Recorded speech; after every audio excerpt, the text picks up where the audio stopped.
Wa alaikum salam wa rahmatullahi wa barakatuh.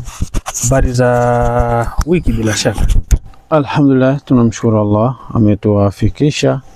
Tumeweza kufika tena kwa mara nyingine kwa ajili ya kuweza kupeana mawili matatu Ndio. katika yale yanayohusiana na afya zetu. Na alhamdulillah, katika kitu ambacho nimeona kwamba tunaweza kukieleza japo si maudhui kamili, lakini ni katika kuelekezana. Ndio. Nimekuwa nikizungumzia masuala ya kitabibu kama tabibu, na alhamdulillah Allah amejalia kuwa ni katika matabibu ambao nina muda mwingi katika kazi hii, si haba alhamdulillah. Na namshukuru Allah kwamba tunakosea na kupatia, lakini wagonjwa wetu sehemu kubwa tunashukuru wanatoa shukrani zao kwamba kuna kitu amekipata cha tofauti kupitia katika program zetu. Ndio. Hatusemi kila anayefika kwetu lazima awe amefanikiwa, kwa sababu hilo linamilikiwa na Muumba. Ndio. Yeye ndio Muumba na ndiye anayeratibu maisha ya waja wake. Ndio. Lakini kwa sehemu kubwa tunamshukuru Allah, tuna mafanikio mazuri tu katika hii tiba. Tumekuwa mara nyingi nimekuwa nikielezea pamoja na utabibu, lakini nimekuwa nikieleza changamoto za mafuhumu mabaya katika kuyatambua maradhi na kuyahudumia. Na hiki ndio chanzo kikubwa cha watu wengi kuteseka na maradhi muda mrefu, wakawa wanashindwa kupata ufumbuzi. Wanasema kujua swali au kufahamu swali ni mwanzo wa kulijibu, ni mwanzo wa kupata.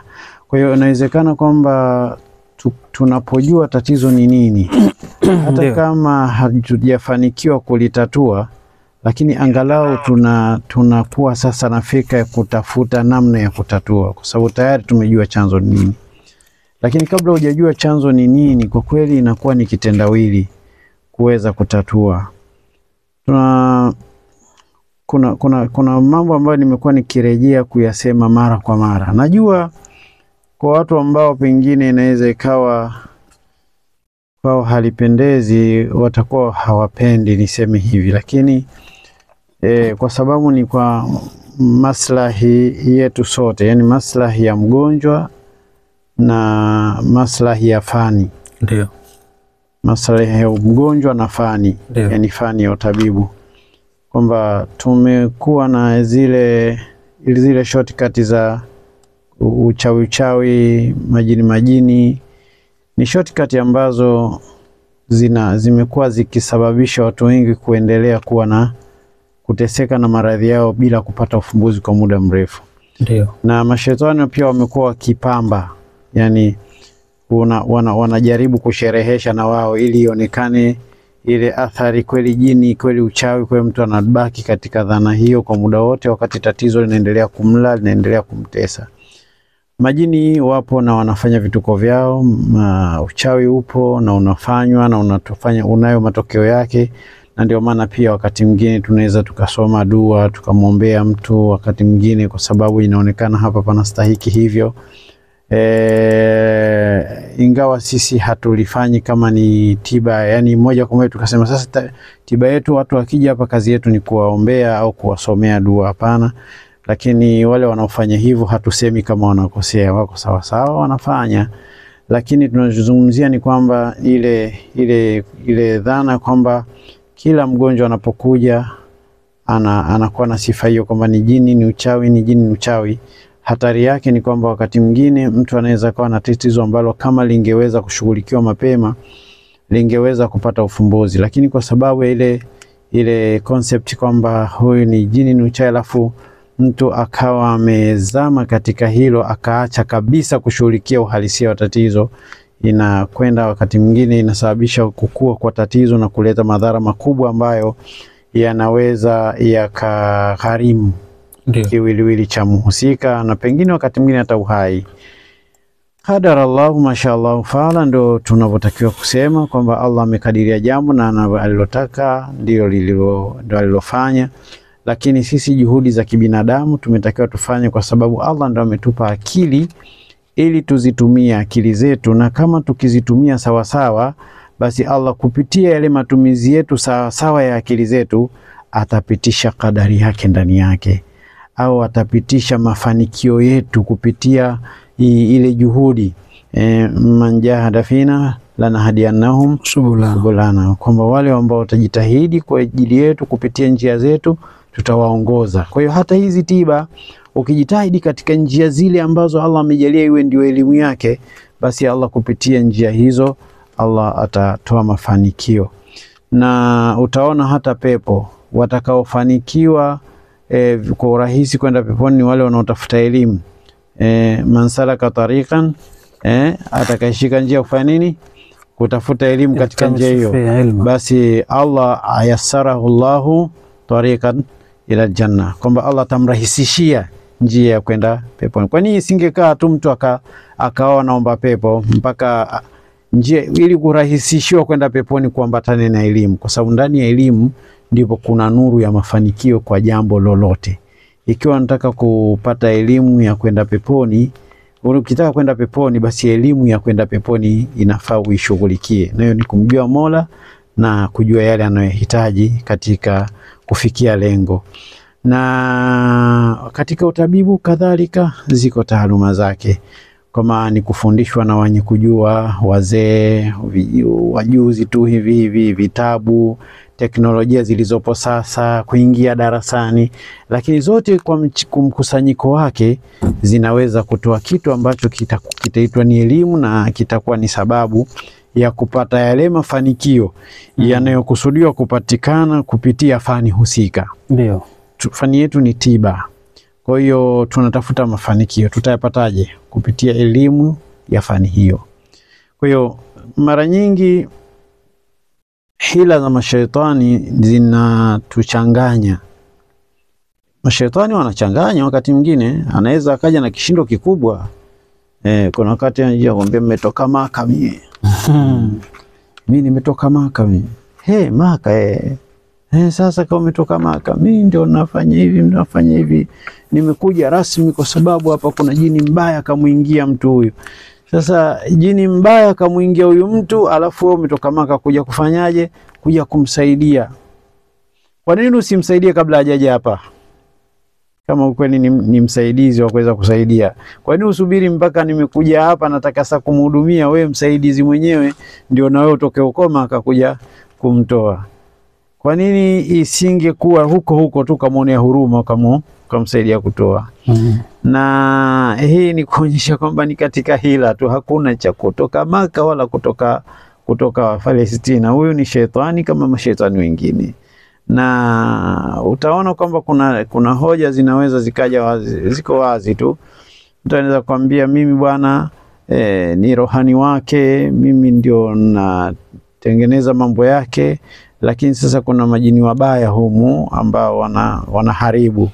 Swali linakuja, ikiwa ni rohani wake ndio jini mzuri wewe na ndio unatengeneza mambo yake, haya huyu jini mbaya ambaye wewe unamuona, wewe ni jini na yeye ni jini, na maana wote ni wa jinsi namna moja, kwa nini usimkamate tu na kumtoa huko alafu akabakiwe mzuri, wewe akabaki mzima wa afya? Ni kuonyesha kwamba hakuna ukweli, ni hila tu za kishetani. Lakini sasa pamoja na yote hayo tunakuja katika uhalisia wa maradhi. Huyu mgonjwa tunamuona anaumwa, ana zile signs, symptoms, ana alama zile ambazo zinaonesha maradhi. Je, ni kweli kwamba hizi kwa haya maelekezo yanayoelezwa na jini kuna uhusiano? Hili ni jambo ambalo tabibu anatakiwa kulifikiri kabla ya kukubaliana kusema, lakini kwanza anatakiwa kufikiri sana. Aktharuhum kadhibun, ndio wengi katika mashetani ni waongo. Sasa ili ujue ni uongo lazima utanguliwe na elimu. Kwanza uwe na elimu ya ule ugonjwa ambao unamuona nao mgonjwa, kwamba huu unaweza ukawa ni ugonjwa gani, alafu sasa hayo atakayosema aseme atakavyosema, lakini umestick katika ile point kwamba huu ugonjwa ninavyouona huu utakuwa ugonjwa fulani. Sasa wewe nenda katika pointi ya namna ya kuutatua, alafu uone kitakachotokea. Je, ugonjwa huo hautoondoka kwa sababu jini kasema yumo ndani ya mwili? Na haya tumea practice na tumefanikiwa kwa kiasi kikubwa kwamba inakuja ishu katika sura kama hiyo, na tunakwenda na mgonjwa katika sura ambayo si tunaiona ndio sahihi, na mwisho mgonjwa anakaa sawa sawa, hakuna cha jini, hakuna cha shetani, mtu anabaki ni mzima wa afya. Hatusemi hawapo, narejea tena, tunasema wapo, lakini hila, uongo, hadani nyingi zaidi kuliko ukweli. Kwa hiyo wewe kama tabibu unatakiwa ume overtake katika fani ya tiba. Yani wewe mwenyewe kwamba unatakiwa unajua kwamba kitabibu hili tatizo ni tatizo gani. Mimi hapa mkononi leo nimekuja na product ambayo tunaita Jute Leaves Powder. Ni Jute Leaves Powder, ni aina ya mmea. Jute Leaves ni aina ya mmea ambao tumeutengeneza na kufanya katika hali ya powder. Wengine huu mmea hutengeneza, Kiarabu wanaita mulukhia, tenza kama mlenda hivi. Mulukhia ni mlenda, lakini si kama ule ambao watu walozoea.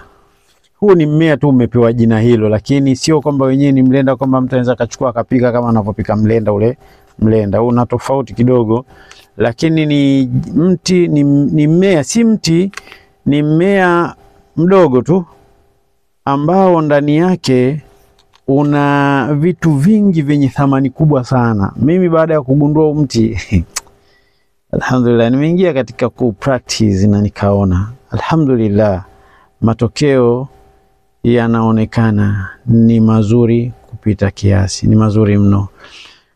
Tunatumia tukiwa tumechanganya matumizi pamoja na mimea mingine, lakini Jute Leaves Powder ina matokeo mazuri sana. Hapa kuna baadhi ya faida ambazo nimeziweka, ingawa hizi ni chache, lakini kutokana na cover yetu na stika yetu tumeweka vile vitu ambavyo vimewezekana kuviweka humo.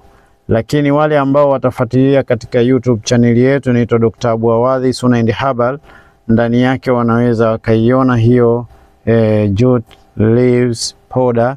Na hii unaweza ukaitia katika chai, yani ukatia kama pika chai, ukaitia katika chai, unasubiri kama dakika 5 ndo unakunywa. Unaweza kutia katika maji moto, ukasubiri baada dakika 5 ndo ukanywa. Na hii unaweza kunywa mara moja kwa siku au mara 2. Inaweza ikaenda mpaka mara 3 kulingana na maelekezo ya tabibu, lakini katika hali ya kawaida mtu anaweza kunywa mara moja kwa siku. Ina madini mengi sana ya chuma, ile iron, na hii ni kiasi kubwa kidogo kwa watu. Tatizo yanahusiana na damu na nini, yote inahusiana na madini ya chuma vile vile. Calcium, vitamin B1, B2, vitamin K, vitamin C. Hivi zote ni katika vitu ambavyo vinapatikana, na ina msaada mkubwa kwa wagonjwa wa sukari. Watu wenye matatizo ya kisukari wanaweza kaitumia kupungua kwa uwezekano wa kupata, yani ina uwezo wa kupunguza uwezekano wa kupata homa ya manjano. So, unajua homa ya manjano ni nini? Homa ya manjano ni kuonyesha kwamba kuna tatizo katika ini. Kwa kama ina uwezekano, macho yanakuwa yanavyojua mimi, tengeneza macho yanatenza unjano, hata ngozi inaweza kuwa inatenza hiyo hali. Ndiyo. Sasa ni ugonjwa una shida kidogo huu. Una shida kidogo, lakini ni bidhaa ambayo ukiwa unaitumia inaweza kukusaidia kupunguza ile uwezekano wa kupatikana kwa hii homa ya njano. Na hii ni kwa sababu inasaidia kuboresha utendaji wa ini. Hii. Na utaona hili ni katika zile tunasema ni katika zile body glands, katika tezi za mwili ambazo zinausaidia mwili kufanya mambo mbalimbali. Moja ni ini. Kwa ini wakati mwingine inaweza likashambuliwa, likaathiriwa na matumizi ya vyakula, matumizi ya kemikali, matumizi ya vinywaji mbalimbali vinaweza vikalishambulia ini. Matumizi ya maji baridi makali sana kupita kiasi mara kwa mara yanaweza kaliathiri ini, na vitu vingi ambavyo vinaweza kuathiri ini. Madawa machungu kupita kiasi yanaweza kuliathiri ini. Kwa hiyo tuna changamoto nyingi katika maisha yetu ambazo zinasababisha kutengeneza maradhi yasiyokuwa ya kuambukiza wala yasiyotokana na bakteria wala virus aina yoyote. Yanatokana tu na wewe ulaji wako ukasababisha mwili wenyewe ukaharibika na ukatengeneza maradhi.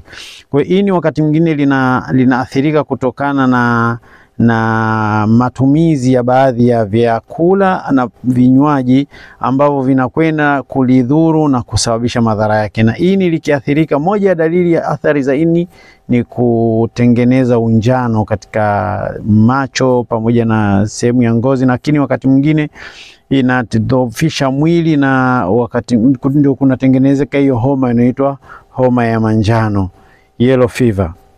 Na inasaidia utendaji wa ini.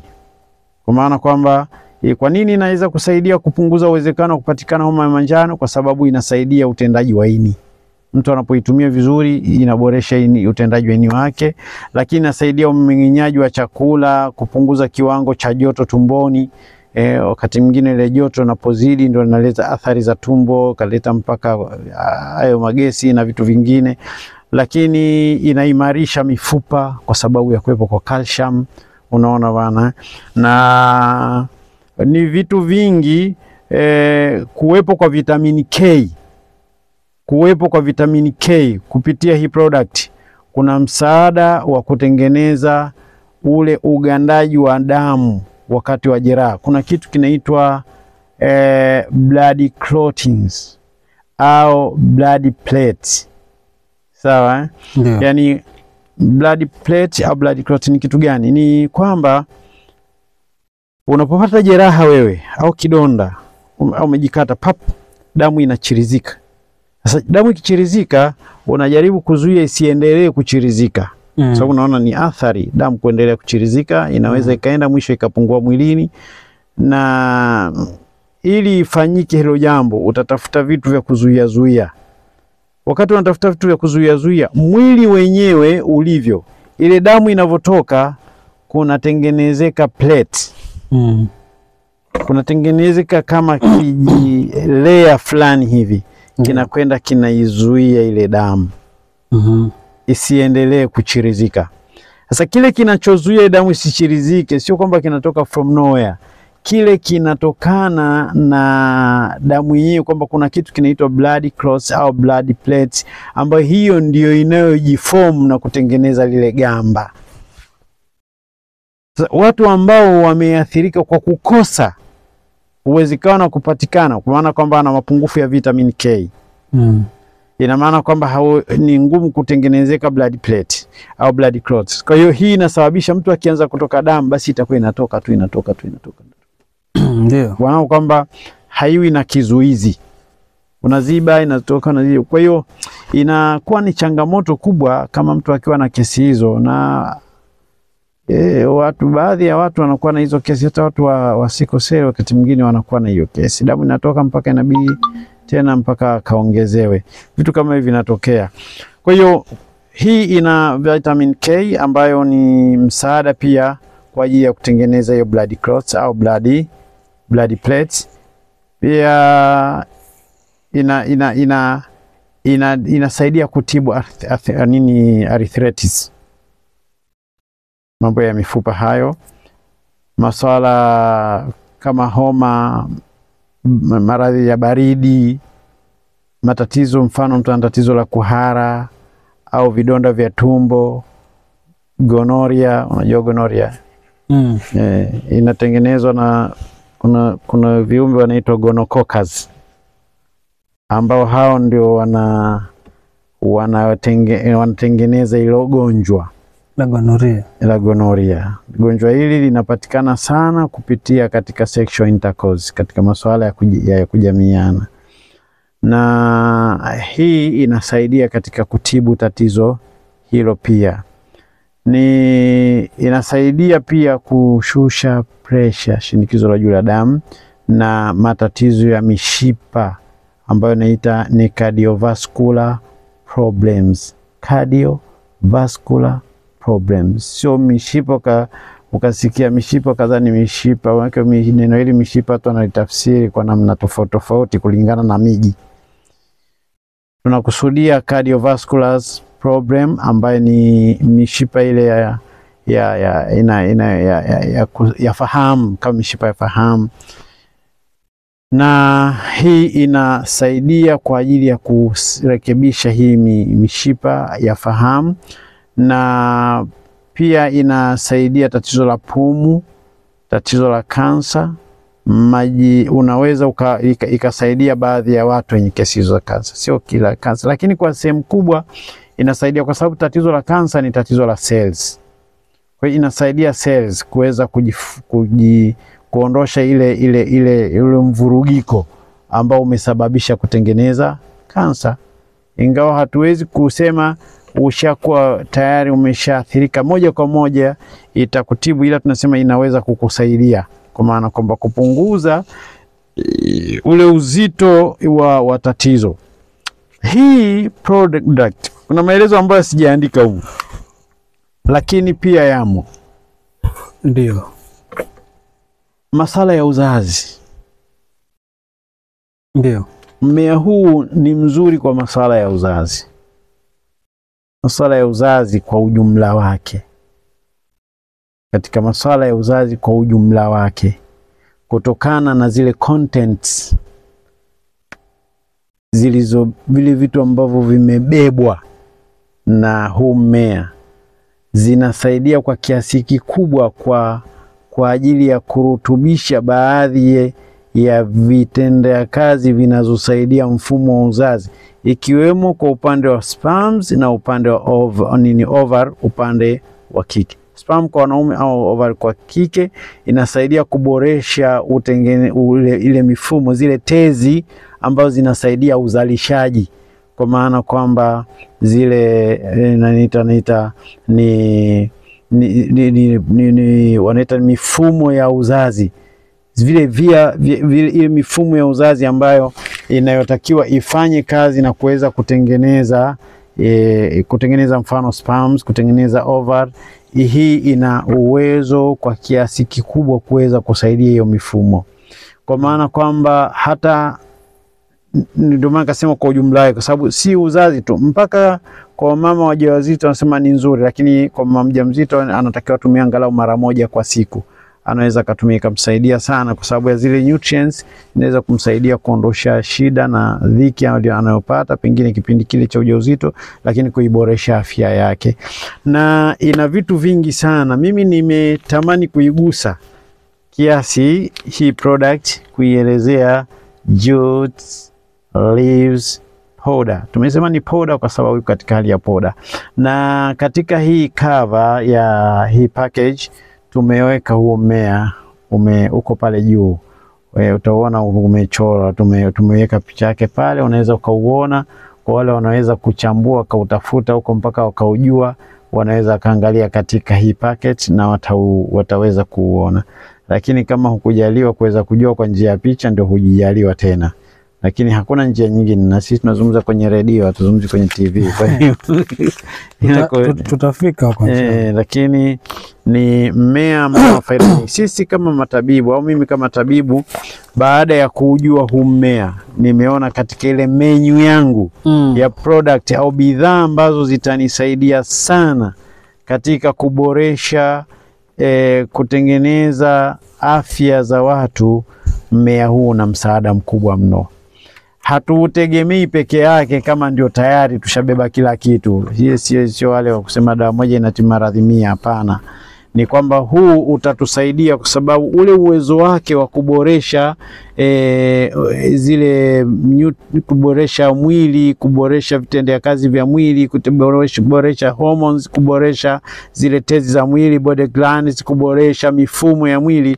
Unatusaidia kwamba hata tunapoweza, mgonjwa anapokuwa ametumia hizi na akaweza pengine akatumia hata na kitu kingine, ni rahisi ule muungano, ile combination, muungano au mkusanyiko wa bidhaa na bidhaa ukatusaidia kufanya kile tunachokikusudia. Mara nyingi sisi tunatibu kwa kanuni. Yani mtu anaweza kusema kwamba inakuwaje? Sisi tuna binafsi mimi natibu zaidi kwa kanuni. Yani naangalia kwamba ugonjwa huu ni ugonjwa wa design gani, ni kanuni gani inaweza kunisaidia kuumudu huu ugonjwa. Kwa hiyo naangalia bidhaa zenye muundo gani na bidhaa zenye muundo gani zikikutana zitatusaidia kututolea matokeo, na ndio maana tunayo mafanikio makubwa katika utabibu wetu, kwa sababu tunachotumia zaidi ni kanuni. Hatusemi kuna miujiza, sio kitu tunachokitegemea, kwa sababu hicho ni siri ya Mwenyezi Mungu, akitaka anampa mtakaye. Lakini sisi tunatumia kanuni ya kimaumbile kama Allah alivyotufundisha kwamba kwa elimu tufanye jambo. Tunafanya kwamba tunajua hili tatizo ni masuala ya embryologic. Ni masuala ya embryologic, ni masuala ya uzazi. Kwa hiyo ni masuala ya uzazi, haya yamefanyaje, yameathirika wapi, sababu hii mara nyingi inatokana na nini, nini kinaweza kikatumika ili kusaidia kurejesha maharibiko ambayo yamesababisha. Kwa hiyo tukitoka katika mfumo, mfano kuna watu wanakuja hivi, Dokta, nimesikia habari zako na nina matatizo. Una matatizo gani? Mimi bwana, ujana wangu nimeutumia vibaya. Umefanyaje? Sio siri bwana. Mimi bwana, nimetumia sana masuala ya masturbation. Baada ya kutumia, nini kimetokea sasa? Shida yako nini sasa? Unajua bwana, nataka kuoa. Nataka kuoa, lakini sasa ninavyojihisi nimekuwa dhaifu sana. Anaanza kutajia sasa ule udhaifu wake, na udhaifu huu. Sasa ukiangalia ni kweli masturbation ina madhara makubwa sana yanaweza kutokea, kwa sababu ile force kubwa watu wanaitumia. Lakini kitu kingine, kuna athari ya kisaikolojia ambayo mtu anaipata, achilia mbali kudhurika mwili. Ndio. Lakini pia anaathirika ubongo, elimu ya utendaji wa akili yake unaathirika, kwa maana kwamba anakuwa ni mtu kama amekuwa addicted na lile jambo. Wanasema amekuwa mraibu, au anakuwa kuna mraibu, na kuna kitu kingine wanasema kimenitoka katika lugha ya Kiswahili, lakini ni mtu amekuwa addicted yani yeye kuacha ile jambo imekuwa ni ngumu. Wanasema arosto wanake. Anakuwa kama na harost ile jambo. Kwa hiyo anajikuta kwamba anashindwa kuliacha. Lakini sasa ikifika mahala anasema nataka kuoa, maana yake kuoa kuwe mbadala wa lile tatizo. Lakini najiona kwamba sawa, kuwa kunaweza kuwa mbadala wa tatizo, lakini mbona hata hivi nilivyo nishajihisi pia tayari uwezo wangu ushashuka huko mdogo sana. Si itakuwa aibu nikija nikioa? Nafanyaje? Kwa hiyo huyu anakuwa na vitu vile. Kwanza ameathiriwa na tendo lenyewe, lakini wakati mwingine ameathirika kisaikolojia. Kiasi kwamba hata akioa mke akaa naye, ile akili kwamba kuna njia ile aliyoizoea ya zamani itakuwa inazunguka katika ubongo wake. Alafu watu wenye shida hii mara nyingi wana tatizo la kuto kujiamini. Anakuwa na kiwango kidogo cha kujiamini. Kwa hiyo maana kwamba anakuwa na mapungufu ya uwezo wa kujiamini. Jambo ambalo linamfanya, unajua kitu, swala hili la kindoa au masuala ya kijimai haya yanaambatana na kujiamini. Ukishakuwa na wasiwasi tayari unapoteza.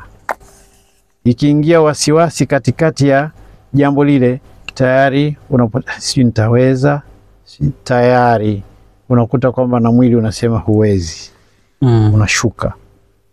Lakini ungekuja moja kwa moja ukakaa kama ulivyo, ukawa madhubuti, ukahuleti zile fikra, ungeweza ukafika na ukawa sawa sawa. Kwa hiyo hao watu wanakuwa wameathirika kisaikolojia, lakini wameathirika na jambo lenyewe. Hawana maana kwamba wapewe dawa tu wakanywe, lakini pia wanatakiwa wafanywe counseling, wafanywe ushauri, nasaha, ili kuweza kumrejesha katika hali inayotakikana.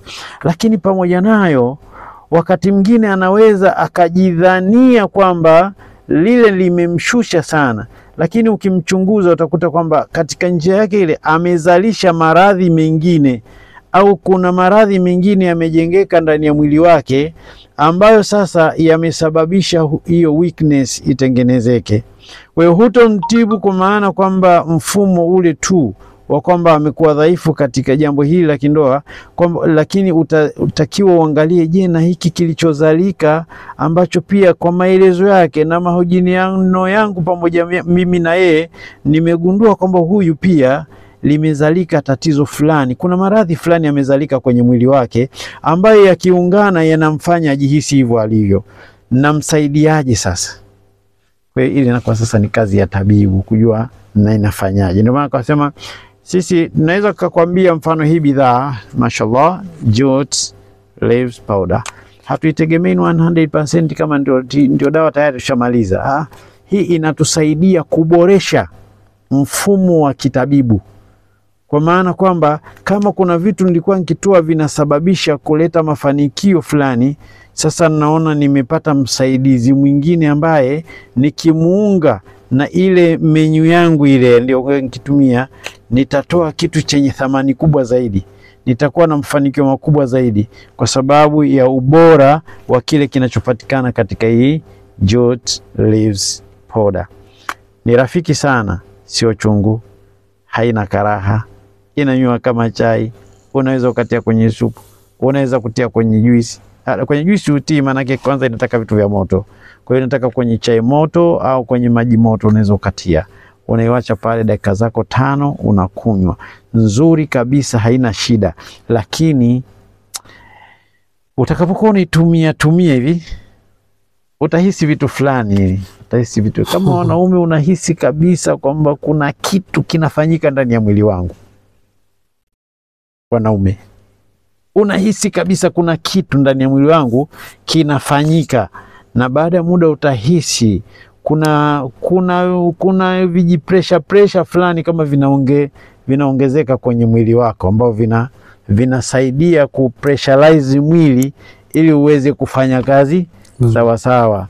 Kwa hiyo alhamdulillah niseme kwamba tunazo product nyingi. Leo nimeichagua jute leaves powder ili uweze kuingia. Nenda katika katika YouTube, andika jute leaves na inshallah utaiona. Manake mimi mara nyingi napenda kwa wazi. Nenda andika jute leaves, J-U-T-U jute, alafu andika leaves. Leaves ndio ya majani, leaves L-E-A-V-E-S. Alafu uangalie kitakachokuja pale, yatizame ile majani pale, alafu angalie namna gani anaweza ukayafahamu. Lakini ni moja ya kitu ambacho ni moja mmea ambao unaweza ukakusaidia sana. Lakini sisi tumeongeza katika sehemu ya menyu yetu ya tiba zetu kuweza kumsaidia mgonjwa wetu ambaye ameathirika na kesi mbalimbali zinahusiana na maradhi. Inarahisisha kuweza kufanya bidhaa au products zingine ziweze kufanya kazi vizuri na kuweza kuboresha mwili uweze kuwa sawasawa na kiutendaji na kusaidia katika mapambano ya maradhi mbalimbali.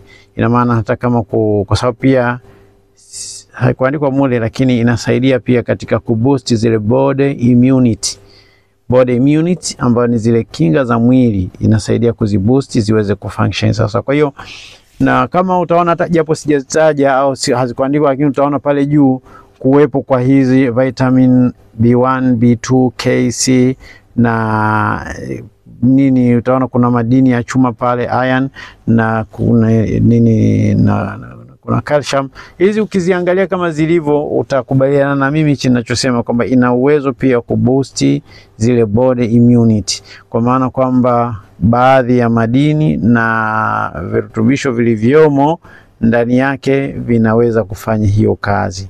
Ni product rafiki sana kuweza kutumia, na mara nyingi waliotembelea kituoni kwetu wanaweza kukubaliana. Mimi ninashauri kama kuna watu ambao wametumia bidhaa zetu wakapata faida, wakapata manufaa, wawe ni sehemu ya wale watakaopiga simu ili kutueleza jinsi gani walivyofaidika, kwa sababu wao ni watu ambao wanaweza wakatusaidia sana kuweza kuwanusuru wenzao wanaoogopa kuweza kushiriki katika vipindi, kuweza kushiriki katika huduma hizi, kwa sababu pengine huko nyuma alipata kesi na matatizo mbalimbali ambayo yamesababisha aone kwamba mimi nisubiri kufa tu sasa.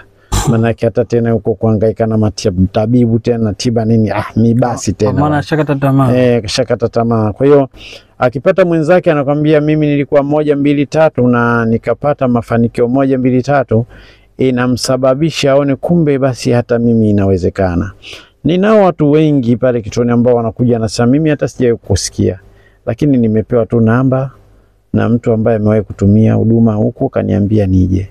Mwingine anasema kanihimiza, bwana mmoja kanihimiza toka siku nyingi ananiambia nije, lakini mimi siku zote nakuwa busy, lakini leo ndio nimeona angalau nije. Kwa hiyo watu kama hawa ambao waliwahi kupata zile huduma wakatumia wakafanikiwa, wao ndio wakati mwingine wanakuwa mahodari katika kuwashawishi watu kuweza kutembelea. Leo ginger inatumika kwa kiasi kikubwa, watu wana ginger wiki hizi ilituishia kutoka hatuna. Kwa shughuli kubwa, changamoto, kila watu wanalalamika ginger.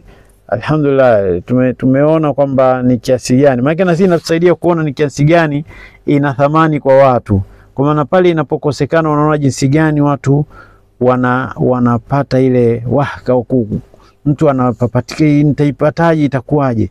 Lakini sasa hivi zipo, alhamdulillah, tunataka naweza kuzipata pale zipo. Lakini ginger imepata hadhi kubwa kwa sababu ya matokeo.